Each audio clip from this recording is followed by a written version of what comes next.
आदाब नाजरीन, मैं सन एजाज देख रहे हैं आप ग्राउंड रिपोर्ट। हालात और वाक़ात पर हमारी पहली नज़र शुरुआत कश्मीर की सियासत से, और वो सियासत जो हमने कल से ही या यूँ कहें पिछले 3 दिनों से देखी है। और इस सियासत में बड़ा मोहरा, बड़ी खेल की शुरुआत तब हुई जब रियासत में साबका वज़ीर आला महबूबा मुफ्ती को करीबन 1 साल से ज़ायद अरसे के बाद रिहाई नसीब हुई। और उस शाम से लेके ही कश्मीर का सियासत का पारा परवान चढ़ना शुरू हुआ है। कल के दिन के हवाले से जहां बड़े मामला देखने को मिले, वहीं कल फारूक अब्दुल्ला और उमर अब्दुल्ला ने भी महबूबा मुफ्ती के पास जाकर, उनके घर जाकर उनसे मुलाकात की। और कल के दिन पे जब मुलाकात हुई तो माना यही जा रहा है कि पिछली तारीख यानी 5 अगस्त 2019 की तारीख पर बहस हुई, और उस तारीख को बहस करने के लिए आज की तारीख भी मुकर्रर हुई। 5 अगस्त 2019 का दिन कश्मीर की तारीख का वो दिन जिस पर सियासत भी हो रही है। और महबूबा मुफ्ती ने इस दिन को जहां काले शब्दों के नाम से भी याद किया था, वहीं आज के दिन पर बाद दोपहर फारूक अब्दुल्ला के घर पे गुपकार डिक्लेरेशन के सिग्नेटरीज की जो मीटिंग होने जा रही है, इसमें भी सियासत ही देखी जा सकती है। और तजिया निगारों के साथ साथ कश्मीर में आम लोग ये भी कहते हैं कि अब की बार कुछ नया ज़रूर देखने को मिलेगा, क्योंकि अब तक कश्मीर की सभी सियासी जमातें इंतज़ार करी थी। और इंतज़ार ये हो रहा था कि कब महबूबा मुफ्ती यहाँ से रिहा होती है और उसके बाद आगे का लाहेअमल तैयार किया जाएगा। और तेवर देखते हुए बताया जाता है कि कहीं न कहीं आगे के लाहेअमल में तेज़ी भी होगी और तेज़ी के साथ साथ गर्मी भी देखने को मिलेगी।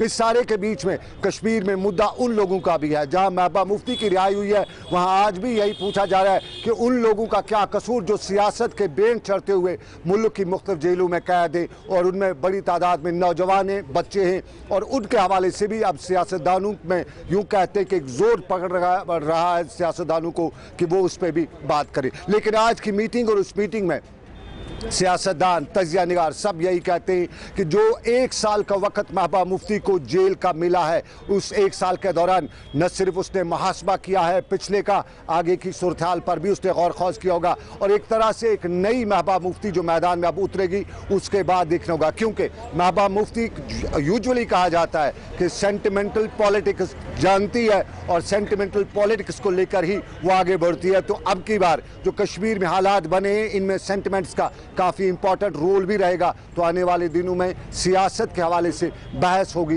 बड़ी बहस होगी। ये एक पहलू कश्मीर की सियासत का, लेकिन दूसरे पहलू पे सरकार बैक टू विलेज प्रोग्राम को लेकर आगे बढ़ी थी। और रियासत के एलजी ने बैक टू विलेज प्रोग्राम को कामयाब बनाने के लिए हर तरह से कोशिश भी की, और उन कोशिशों के मुस्बत नताइज भी अक्सर जगहों पर देखने को मिले। लोगों के घरों तक सरकार पहुंची, सरकार के अहदेदार पहुंचे, कुछ मामलात हुए, कुछ के हवाले से वादा किया गया और कुछ के हवाले से ये भी बताया गया कि फैसला किया जाएगा, लेकिन एक मुस्बत कदम। लेकिन उसके साथ साथ रियासत के एलजी ने अब दूसरा पड़ाव भी उठाया है। मेरा गांव मेरा देश के बाद बैक टू माई विलेज, और उसके बाद मेरा माई टाउन माई प्राइड, तीसरा प्रोग्राम रियासती सरकार का। तो इस प्रोग्राम के हवाले से भी सरकार ने सभी मोहरों को, सभी पायदानों को आगे बढ़ाते हुए शुरुआत कर रखी है। अफसरान की ड्यूटी लगा दी है और एक बार फिर कोशिश कर रहे हैं कि रियासत में इस तरह से जो अवामी इनकलाब लाने की कोशिश की जा रही है, उसमें कहीं न कहीं पॉजिटिवनेस देखी जा सके। और इसी हवाले से रियासत के एलजी ने आज शाम गए मीडिया से भी बात की, हालात पर भी बात की, सियासत पर भी बात की, और इस बातचीत के दौरान कुछ उन्होंने इस तरह से भी बताया। मेजर इंफ्रास्ट्रक्चर प्रोजेक्ट्स को अगर मैं देखूं तो उसमें भी लगभग सब पर काम तेज गति से हुआ है, और वो सब मैं कह सकता हूं कि अपनी गति से चल रहे हैं। आज एक कार्यक्रम था, जो टनल है वो भारत सरकार के मंत्री श्रीमान नितिन गडकरी जी ने आज उसका ब्लास्ट वर्चुअली किया, और वो काम ये बताते हुए प्रसन्नता है कि जो पहले लागत थी उससे 4000 करोड़ कम रुपए में वो बनने जा रही है। जब वो अपनी बात कर रहे थे तो मुझे ध्यान आया कि ये बात बताना आप लोगों को बड़ा जरूरी है कि ये केवल एक नहीं, 7 ऐसी और टनल, इतनी बड़ी नहीं, यहां बन रही।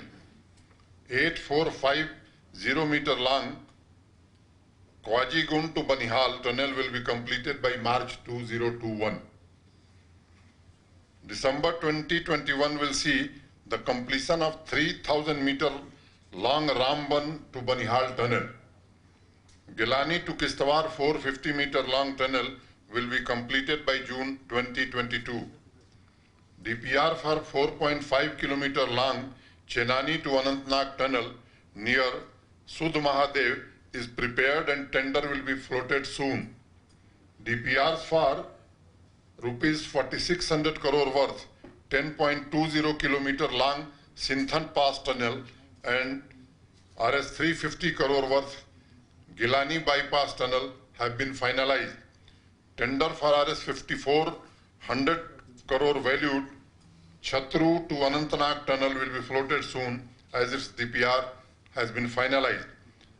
और गडकरी जी ने जो कहा वो मैं आपको कहना चाहता हूं कि all the projects will be started in coming year. One of the historic achievements in the history of J&K will be the Rs 21,000 crore valued Delhi-Katra expressway work on which will be commenced in the month of December this year. ऐसे कई सड़कों का जिक्र है, आपको विवरण मिल जाएगा। Srinagar ring road चर्चा जरूरी, ये लंबे समय से काम रुका हुआ था और उसमें आप सबको मालूम है कि लैंड एक्विजिशन के लिए उसमें और अधिक धनराशि की जरूरत थी। मुझे बताते हुए प्रसन्नता है कि 600 करोड़ रुपया भारत सरकार ने उसके लिए प्रदान कर दिया है। तो अब इस काम को भी गति प्रदान करके और इस काम को भी जल्दी शुरू कराया जाए। तामीर तरक्की की बात आ जाए तो उसमें कई मामलात आते हैं और इन मामलात पे आवाम कई जगहों पे नालान भी दिखाई देती है। ख़ासतौर पे ब्यूरोक्रेसी के हवाले से सवाल उठाए जाते हैं और ये भी बताया जाता है कि कश्मीर में ब्यूरोक्रेसी बड़े रोड़े भी अटका रही है। लेकिन तामीर और तरक्की का एक पड़ाव आज लद्दाख वादी के लिए भी देखने को मिला। जोजिला टनल का संग बुनियाद जहाँ रखा गया और डिविजनल कमिश्नर कश्मीर PK पोले ने आज जोजिला टनल का बाज़ाब्ता तौर पर पहला पड़ाव पार करते हुए वहाँ संग बुनियाद रखा, वहां तामीर और तरक्की की नई मंजिल को एक नया मुकाम देने की कोशिश की। जोजिला टनल लद्दाख को खिता कश्मीर से मिलाने वाली वो टनल होगी जो लद्दाख के लिए लाइफलाइन का काम करेगी। पूरा साल लद्दाख जो है अपने रास्तों की वजह से परेशान रहता है लद्दाखी लोग और अब माना जा रहा है कि जोजिला टनल उनके लिए एक नई राहत की कदम बन के आएगी। मैं नजमुल हसन नीलगढ़ का रहने वाला हूँ। तो जैसे ये जोजिला टनल खुलेगा इससे बहुत सारे लोगों को फ़ायदा मिलेगा सर। नहीं तो यहाँ पे 6 महीने के लिए रोड खुला हो जाता था और 6 महीने के लिए बंद रहते थे। तो ये टनल खुलने से लेह टू करगिल मतलब कनेक्ट हो जाएगा। डिस्ट्रिक्ट लद्दाख करगिल हैं और श्रीनगर जब ये कनेक्ट हो जाएंगे तो उनके लिए भी बहुत अच्छे रहेंगे। नहीं तो यहाँ जैसे करगिल लद्दाख के लोगों को 6 महीने का पूरा राशन स्टॉक करना पड़ता था। अब ये टनल खुलने से उनको ऐसा नहीं लगेगा, कोई प्रॉब्लम नहीं होगा सर। टनल खुलने से और यहाँ की जितने बेरोज़गार जवान हैं उनको रोज़गार भी मिलेंगे। 18 किलोमीटर का रोड और लगभग 11 किलोमीटर का टनल जोजिला में बनने जा रहा है। ये 6th टाइम का टेंडर है। आप सब जानते हैं कि पहले तो टेंडर नहीं आ रहा था, अभी बीच में एक टेंडर आया, उसने थोड़ा बहुत काम भी शुरू किया लेकिन फाइनेंशियल हालात के चलते वो कर नहीं सका आगे। नई जो कंपनी आई है वो डेफिनेटली इसमें काफ़ी महारत हासिल करती है, एक्सपीरियंस है उनको। मोबिलाइजेशन भी शुरू हुआ है, दिसंबर 24 तक इसका कंप्लीशन का प्रयास रहेगा। मैं आपको सबके ज़रिए से एक बताना चाहता हूँ, जहाँ जहाँ बड़ा प्रोजेक्ट आता है वहाँ जो है कुछ एक लोग उसको ब्लैकमेल करने में उलझ जाते हैं। वो अगर कोई कहीं नहीं करेगा तो यहाँ के लोगों को ही बेनिफिट मिलेगा। लद्दाख वासियों के लिए टनल की सौगात, लेकिन जम्मू कश्मीर को मिलाने वाली कौमी शाहरा जिसे शहरक कहा जाता है अक्सर कटती रहती है, लेकिन उसका मुतबादिल के तौर पे मुग़ल रोड भी कभी तामीर किया गया था। बड़े वसवसे तब हुए थे, लेकिन उन वसवसों को पार करते हुए जब टनल को तामीर किया, जब इस शाहरा को तामीर किया गया तो लोगों को एक राहत की सांस नसीब हुई थी। लेकिन पिछले 1 साल से बताया जाता है कि इल्ज़ाम लगाया जाता है, राजौरी खित्ते के लोग इल्ज़ाम लगा रहे हैं कि एक ख़ास मंसूबे के तहत इस रास्ते को अक्सर बंद ही किया जाता है। और आज राजौरी में भी लोग इस चीज़ को लेकर नालान थे। डिस्ट्रिक्ट एडमिनिस्ट्रेशन को मेमोरेंडम भी पेश किया गया, सवाल भी उठाए गए और ये भी पूछा गया कि आखिर वजह क्यों है कि इस शाहरा को अक्सर व बेशतर बंद रखने की कोशिशें सरकारी सतह पे की जा रही हैं। और उन्हीं का सवाल आज राजौरी के लोग पूछ रहे थे। मुगल रोड जो पूरे पीर पंचाल के हजारों लोग, हजारों यूथ जो गवर्नमेंट से बड़े भारी कर्जे लेकर उन्होंने गाड़ियां ले रखी हैं, जो छोटा मोटा अपना कारोबार करते हैं, और वो बंद पड़ा है। यहाँ पे हमारे मजदूर, हमारे जो अपने स्टूडेंट तबका और गरीब लोग जो हैं, जो इलाज मुआवजा के लिए जिनको सोरा जाना होता है, कैंसर के पेशेंट कीमोथेरेपी के लिए, और उनको बहुत ज़्यादा दुश्वारियाँ पेश आ रही हैं। और मुगल रोड यूँ तो आपको पता है अप्रैल में हर साल खुलता है और पहली बर्फ़ के बाद बंद हो जाता है, लेकिन इस साल इन्होंने कोविड की वजह से इसको बंद रखा, और अभी तक भी, अब जब सब खुला है, सब दुनिया संसार सब खुल गया है, आज भी मुगल रोड जो बंद है, आज भी बड़ी अजीब व गरीब इसके लिए कभी डिवकॉम की परमिशन की बात करते हैं, जगह जगह नाकाज हैं, जगह जगह। और उसके बाद मैं बताऊं कि पिछले कई हफ्तों से पूरे खित्ता पीर पंचाल में जो है बहुत ज़्यादा अवामी एहतजाज, जगह जगह प्रोटेस्ट, जगह जगह लोगों ने इसकी मांग की, भाई जब सब खुल चुका है तो मुगल रोड को खोला जाए, क्योंकि मुगल रोड अब जो है इसकी पूरे पीर पंचाल खित्ता की लाइफलाइन बन चुकी है इकोनॉमिक हिसाब से।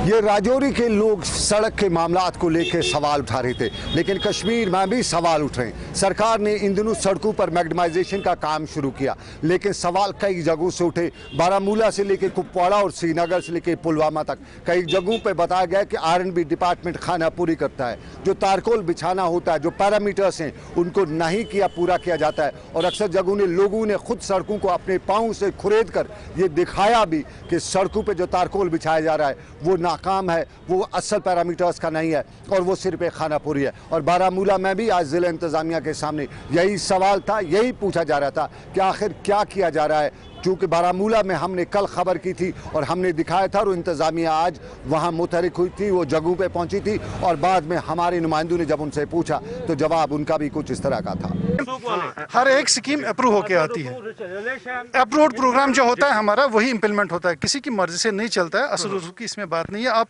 मेरे पास आके ऑफिस में चेक कर सकते हैं, जो प्रोग्राम अप्रूव्ड आया है उसी को इम्प्लीमेंट किया जा रहा है। तो कब तक लोगों के जो मुश्किलात, लोगों के ग्रीवेंस से कब तक सॉल्व हो जाएंगे, अगर हम जिले बारामूला की बात करें? देखिए, ग्रीवेंस जो है वो हम साथ साथ टेकअप करते हैं। बाकी जो डिमांड की बात रही, डिमांड कंपाइल होती रहती है and in A phased manner implement होती रहती है। कुछ इंस्टेंसेस आई हैं, वो मैंने चेक भी किया है। एक दो जगह पे मैंने देखा कि जो आप कह रहे हैं कि ये लास्ट ईयर ही काम हुआ था, इस साल फिर हुआ है। कुछ इंस्टेंसेस हैं जो DLP जिसको हम बोलते हैं, लास्ट ईयर ठेकेदार ने किया था, उसकी जो मैं कह रहा था उसकी जिम्मेवारी 3 साल मेंटेन करने की है। अगर उसको लास्ट ईयर के काम में कुछ खामी रह गई है, कुछ उसमें पैचेस हो गए हैं, वो इस साल उसने ठीक किए, उसकी पेमेंट उसको नहीं होनी है। वो इस साल का काम नहीं है, वो पिछले साल का काम मेंटेन कर रहा है। लोगों को ये लग रहा है कि ये वो फिर से काम इसी सड़क को आज फिर करें, ऐसी बात नहीं है। जैसे ये नीचे पैच था जिसकी हम अभी बात कर रहे थे, जो मैं देखना था आपकी शिकायत पे, ये पैच है, ये लास्ट ईयर का रिड्यू कर रहे हैं हम। ये कश्मीर के हालात, ये कश्मीर के वाक़ात, सियासत से लेकर तामीर और तरक्की, लेकिन आवाम के मसाइल भी हैं। तालीम के मैदान पर भी मसाइल हैं, और प्राइवेट स्कूल और प्राइवेट तालीमी इदारे किस तरह की मनमानियाँ करते हैं उसका अंदाज़ा ही कहने की ज़रूरत ही नहीं है, क्योंकि अक्सर इस तरह की शिकायतें आती रहती हैं, सरकार तक बातें पहुँचाई जाती हैं, लेकिन सरकार खामोश तमाशाई बनी रहती है। श्रीनगर की प्रेस कॉलोनी में भी आज यही माहौल था। वो वालिदैन जो बाइज़्ज़त हैं, जो अपने बच्चों को प्राइवेट स्कूलों में तालीम दिलाने के लिए दाखिल कराते हैं, लेकिन